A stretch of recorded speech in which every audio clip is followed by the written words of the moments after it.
Welcome to another episode of SAComedian podcast. We're at Melville Comedy Club, and we've got Emilio Tobias. This guy's amazingly funny. If you haven't seen him, come check him out. He is going to be on here soon. I don't know. He was on here on the 1st of Feb, actually. The 1st of Feb. And I have no idea when this is going to go out, so I'm going to ask for dates. Just check him out. He's all around Joburg. Emilio, how's life going, man?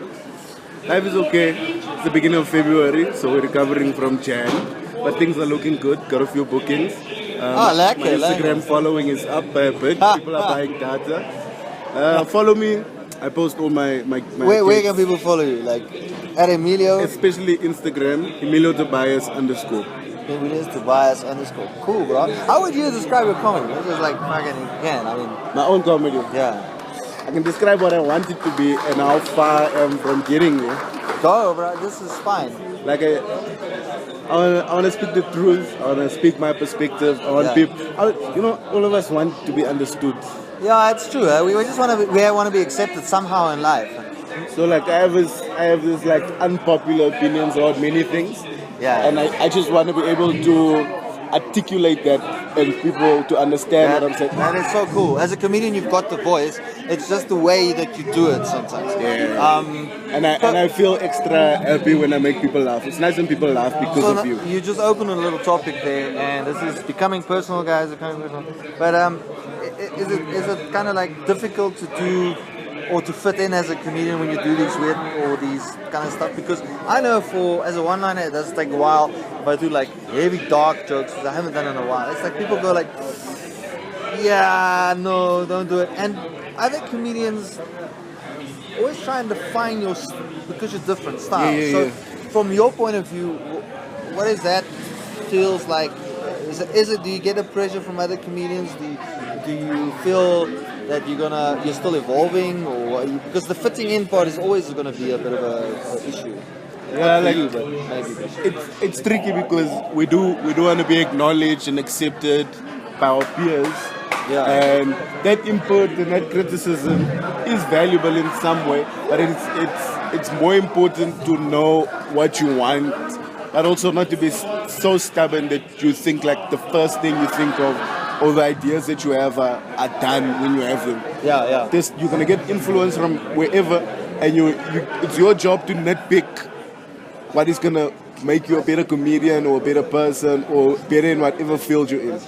Your peers probably know more than you, and it's up to you to pick out the stuff that are good for you. Because not everything in a critique you're supposed to take. Some stuff is not for you, and you're supposed to know yourself better than anyone.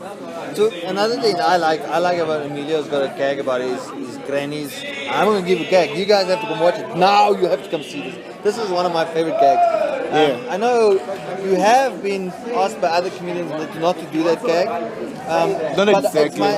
That's my favorite gag. Yeah. I like that gag because it speaks to you growing up. Yeah. And I mean, why would you think that other comedians might not like that gag? And now I'm putting pressure on you again on that. Sorry about that. I don't think it's that gag specifically, but I've been told by comedians like yourself, Kraai is a one-liner comedian, so people tell him where he should take his one-liner style to and all of that. So comedians would tell me like, stop making so much jokes about colored people, or stop making your whole joke about colored people because of one reason or the other.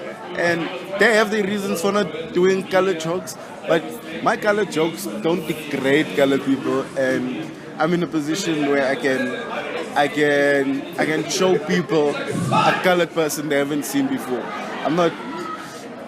I'm not anything that the media portrays colored people to be. Yeah. And that doesn't. If you're different and you don't fit into a stereotype, confuses people.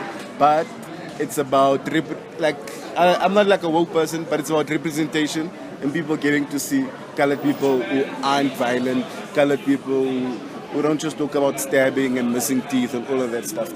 Now, I play into a lot of those things, but I'm ridiculing the stereotypes.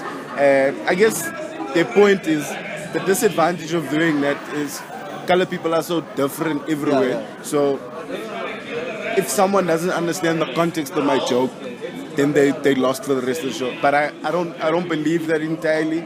And I know what I want to say, and I know I'm building my craft so that I'm able to articulate it for more and more people to get what I'm saying.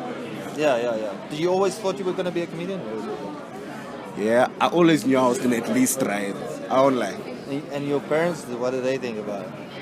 Because I say, my dad thinks when I said to him, I'm going to be a comedian, he's like, so you're telling me you're gay? I'm like, what Wow. the fuck is that? What is that? Well, what is your dad supportive, or does he understand it? Or because I also know that in the older age, people don't understand this. The comedy is quite new.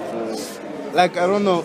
It's like with a lot of people, like I don't have that kind of relationship with my father. I have a relationship with my father. He's been in my life my whole life.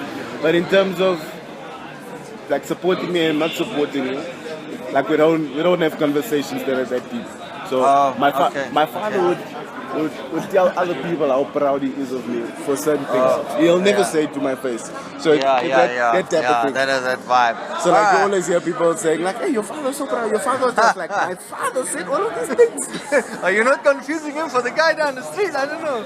Yeah, so whether I'm supported or not, it's like I think they trust me and they know I'm like a smart person.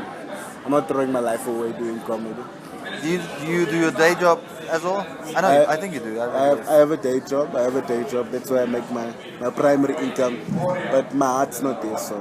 Everyone in comedy's heart's not there. I think there's like a comedian that does two jobs, which is 90% of comedians in the world, I think. Goes like, man, one day I'll just kick this fucking job. But you still enjoy comedy to the end, and it's like... so please support me, guys. Help me quit my job. Well, what's your handles again that people can check it out? Emilio Tobias _ That's Instagram, and what's the other one? Twitter. And then on Facebook, Emilio Tobias Comedian. You don't have a website yet? Nah, not Speak yet. to me. I'll make your website. I can arrange something. Alright, that's Kraai. That's Kraai with a K, otherwise it's live for SAComedian.